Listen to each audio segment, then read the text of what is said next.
So this gives you a snapshot of CityLabs. You can see we're on the same campus as Manchester Royal Infirmary, the Eye Hospital, St Mary's, the Children's Hospital. So through that close co-location, companies have access to MFT infrastructure and clinicians.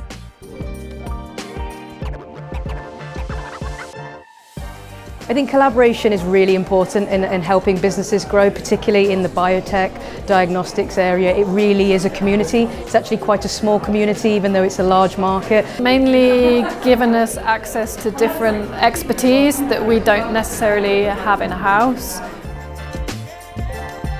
Well, I think the really proactive collaboration of MFT makes it easier for us to contact people and reach out. We've got great facilities and experts on our doorstep, so clinicians, academics that we can tap into to answer some of our questions.